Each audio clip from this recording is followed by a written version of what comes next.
Assalamualaikum warahmatullahi wabarakatuh.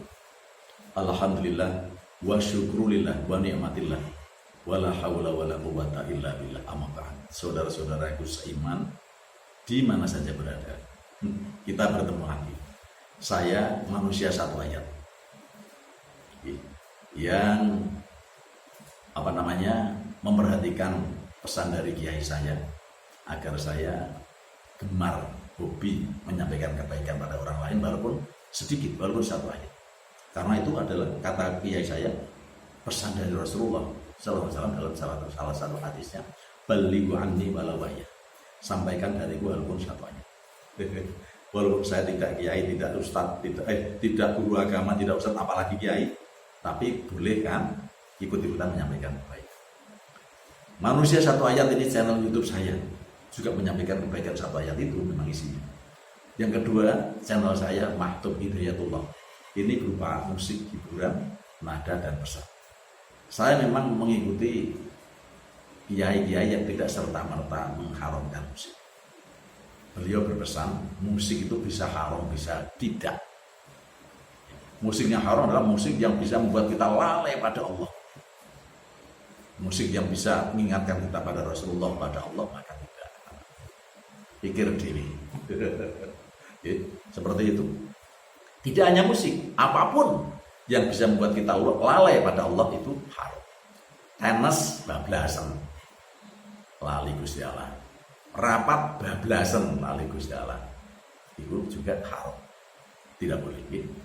Ini pemikiran kubu yang lama, kubu kuno. Dan kubu yang baru ini, ya apa kata hadis tulisan, alat musik haram, titik. Itu seperti itu. Kubu baru ini punya pedoman bahwa segala sesuatu harus bersumber dari Rasulullah. Kalau tidak ya bid'ah dolalah, haram, terancam neraka. Banyak atau aneh, tapi saya ambil dua yang saya dengarkan. Saya memerhati bukan kubu baru, bukan kubu lama saya, tapi belajar agama semua saya dengarkan. Nanti saya ambil yang terbaik. Kubu baru ini punya patokan. Yang pertama yang saya baca terjemahannya saja karena waktu. Barang siapa mengada-adakan dalam agama kami yang bukan berasal darinya, dari agama, dari Rasulullah, maka ia tertolak. Redaksi di hadis lain, lafaz yang lain, barang siapa mengamalkan sesuatu dalam agama kami yang bukan berasal darinya, bukan agama kami tadi itu, maka amalan tersebut tertolak. Terus pokoknya kalau Rasulullah yang dilakukan Rasulullah tertolak. Tertolak. Yang kedua, hadis ini populer karena langsung membicarakan masalah bid'ah. Begini bunyinya. Sejelek-jelek perkara adalah perkara yang diada-adakan, yaitu hal baru di zaman Rasulullah tidak ada. Dan semua perkara yang diada-adakan yang baru tadi itu adalah bid'ah. Dan semua bid'ah adalah sesat, dan semua sesat tempatnya di neraka. Tuhan, ini pegangan mereka. Sehingga kalau nggak dari Rasulullah, pokoknya bid'ah terancam neraka. Sebab semua bid'ah itu sesat dan terancam neraka. Kubu lama ya bertanya, nek semua bid'ah itu sesat dan neraka, kita semua ini ya masuk neraka. Karena di zaman modern canggih seperti ini, apa yang tidak baru? Apa yang tidak baru? Masalah ini ya semua baru. Bukan itu. Baru dalam masalah ibadah maksudnya. Bukan masalah dunia. Nah, dunia itu baru boleh kata ini. Berarti dibagi dua bid'ahnya. Ibadah dengan dunia. Dulu Imam Syafi'i mengatakan bid'ah hasanah dan dhalalah ditolak. Karena kullu tadi, kullu itu semua bid'ah terserah dibagi sendiri bid'ah ibadah dan dunia. Karena sakit takutnya merah menuju neraka. Kubu lama tidak. Semua perkara yang tidak terjadi zaman Rasulullah yang baik tidak bertentangan. Ukuran baik adalah yang tidak bertentangan dengan Quran dan hadis, maka itu tidak dhalalah. Itu hasanah. Ternyata ada payung hukumnya. Kanjeng Nabi pernah dawuh bahwa perbuatan itu ada yang baik, ada yang buruk. Yang baik itu ukurannya apa? Tidak bertentangan dengan Quran hadis, tapi tetap bersumber dari Rasulullah. Coba hadisnya bagaimana? Saya sebutkan gitu. Man sanna fil islami sunnatan hasanatan falahu ajruha wa ajru man amila biha ba'dahu min ghairi ayang kuso min ujurihim syai'.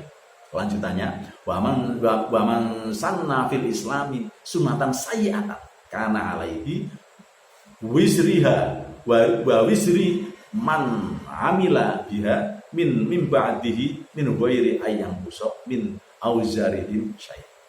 Barang siapa yang membuat sunnah hasanah, perbuatan baik dalam Islam, maka dia akan memperoleh pahala dan pahala dari orang yang menirunya. Dan barang siapa yang berbuat sunnah sayyi'ah, yaitu perbuatan yang buruk dalam Islam, maka ia akan mendapat dosa dan dosa dari orang yang menirunya. Kebaikan di sini tidak dirinci. Berarti betul Imam Syafi'i tadi bahwa kebaikan itu ukurannya tidak bertentangan dengan Quran dan hadis. Walaupun hal baru sekarang yang terjadi. Ini yang sering diolok-olok kubu yang baru ini kan, saudara yang kubu lama melakukan sesuatu yang dianggap mengada-ada, menambah-tambah. Seperti contohnya tahlilan, yasina. Kalau sini ya tahlilan itu bersumber dari Rasulullah, yang dibaca semuanya itu Quran, hadis, terutama kalimat tahlil la ilaha illallah. Hanya tahlilan sebagai judul, sebutan saja. Kegiatannya yang penting itu adalah dalam rangka zikrullah. Seperti itu salah satu contoh saja gitu. Kemudian apalagi banyak sekali bahwa semua itu bersumber dari Rasulullah. Tidak ada yang ngarang yang dilakukan ini. Ini wedi Gusti Allah. Ulama ini orang yang wedi Gusti Allah. Melakukan kebaikan sudah dipikir dulu. Dia berpikirnya 3 faktor: otak, akal, dan hati. Maka seperti itu. Mampu ya, mengkontekstualisasikan ayat.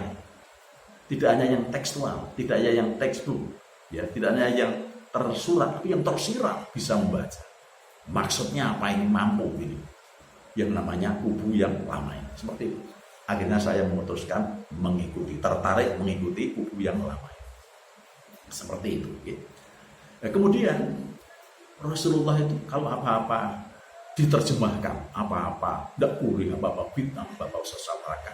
Ini kesan orang yang mendengarkan, tidak Gusti Allah itu jahat, tidak Gusti Allah itu sadis, tidak Gusti Allah itu galak. Enggak, kubu lama mengatakan Allah itu maha kasih sayang, ampunannya lebih besar daripada murkanya, kasih sayangnya lebih besar daripada murkanya.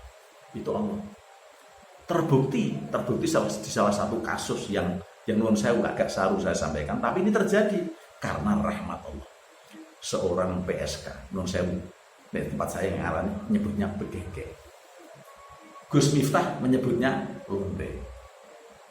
Itu kan secara syariat neraka. Kalau dia itu isinya yang mendodol ngonoan itu, ya.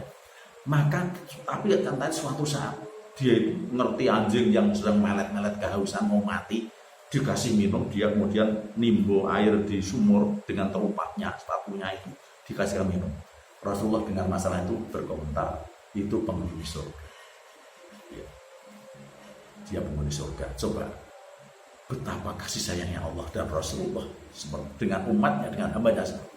Tidak galak, tidak apa-apa bid'ah, apa-apa sesat. Wong sing ngono anae mau mengombeni asu, penghuni surga. Masya Allah.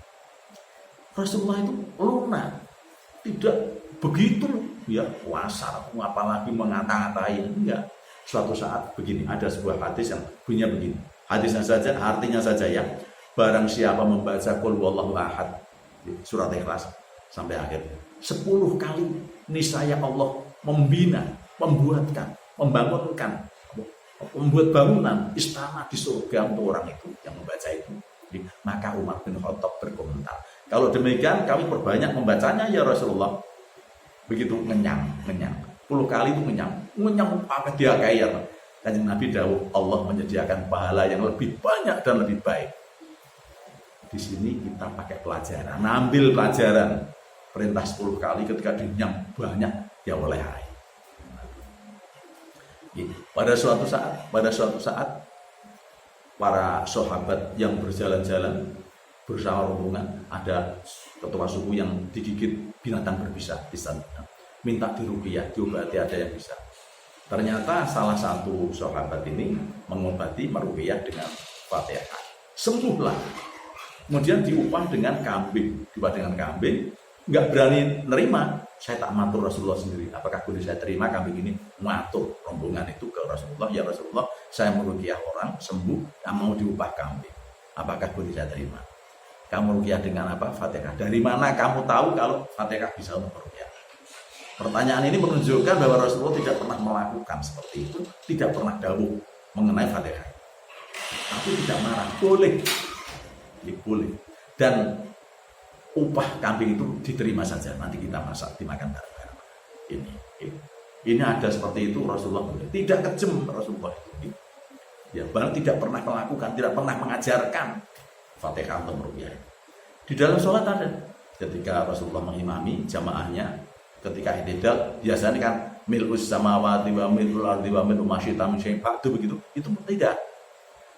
Sami Allahu liman hamidah hamdan katsiran thayyiban mubarakan fi. Rasulullah ya agak gumun setelah selesai salam, dan siapa tadi yang benar? Saya ya Rasulullah. Berapa malaikat yang mencatat doamu? Tidak marah, dialem malah.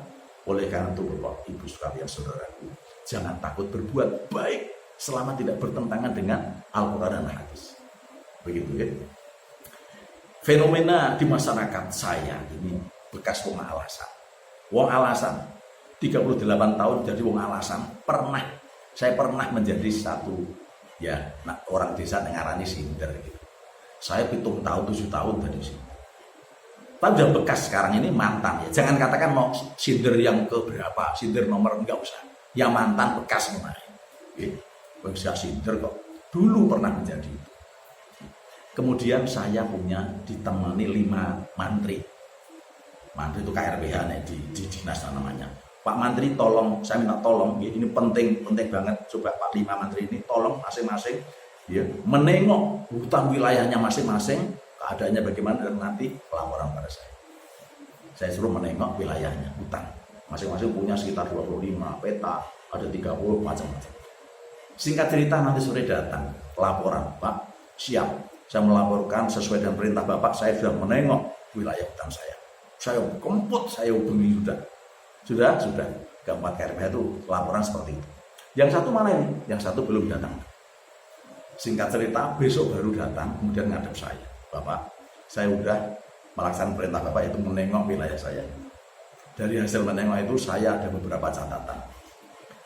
Begitu datang saya mengajak mandor yang paling saya anggap cakap. Kemudian orang warga desa yang saya anggap menguasai, itu saya ajak untuk berkeliling menengok wilayah saya. Saya temukan yang pertama, kecolongan semalam Pak, ada tunggak sebanyak 10. Sudah nggak ada barangnya, saya ukur tunggaknya sebesar ini. Di sudut sana, di dekat sungai, ada longsor 15 pohon roboh, sekarang saya minta untuk dijaga, untuk diamankan nanti.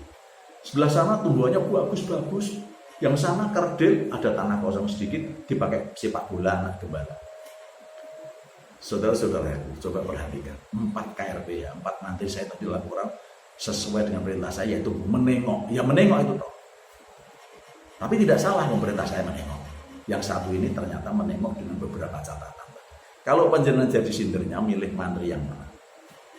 Ya tentu milih ini yang banyak melakukan bid'ah, sesuatu yang tidak saya perintahkan, tapi dia tanggap, peka terhadap perintah saya. Bisa membaca maksud saya menengok. Dan itulah sesuai dengan hati saya, memang yang saya karakter begitu. Menengok yang saya maksud ya melihat kondisi yang ada sekarang. Seperti itulah fenomena bid'ah yang terjadi di agama itu. Kemudian pagi harinya saya punya 2 pembantu, namanya Fatimah dan Farida. Fatimah, tolong cucikan sarung Bapak, tangguh Jumatan semua. Ya, cuci yang bersih ya sarung ini. Iya Pak. Farida, tolong cucikan baju saya untuk rapat besok. Cuci yang bersih. Setelah itu nanti kamu Fatimah menyapu halaman depan itu yang bersih ya. Menyapu yang bersih. Farida, kamu nanti halaman belakang menyapu yang bersih. Mereka berdua singkat cerita melakukan tugas, saya teliti, saya lihat. Yang Fatimah, sarung yang dicuci saya tanyakan, Mas, sarungnya mana? Tadi saya jemur kering, kemudian saya setrika, saya lembet masuk lemari Pak. Jadi halaman sudah saya sapu bersih. Sampahnya mana? Saya buang di tempat jauh, Pak. Khawatir ada angin kotor lagi, ada hewan dieker-eker, ayam kotor lagi. Oh iya, terima kasih. Perintah saya hanya menyuci dan menyapu. Yang Farida sekarang. Baju saya mana? Oh, saya cuci bersih, Pak. Itu saya taruh di atas randuk. Dicuci bersih, taruh. Wah, itu halaman belakang juga sudah bersih. Saya melihat sampahnya di sekelilingnya. Tapi halamannya bersih. Saudara-saudara, Anda bisa menilai sendiri. Perintah saya mencuci bersih dan menyapu bersih. Mereka sudah melakukan sesuai perintah saya. Tapi yang Fatimah beda. Fatimah ini mencuci terus sampai ditaruh lemari, dilempit setrika. Yang satu setelah menyapu sama dibuang. Yang satu setelah mencuci bersih taruh di randuk. Setelah nyapu samanya masih di sekeliling. Keduanya benar, melakukan perintah saya sesuai perintah. Tapi cara menerjemahkan perintah beda. Itulah yang terjadi fenomena bid'ah sekarang. Cara berpikirnya beda. Mudah-mudahan sedikit cerita ini membawa manfaat. Lebih kurangnya mohon maaf. Wallahul muwaffiq ila aqwamit thoriq. Wassalamualaikum warahmatullahi wabarakatuh.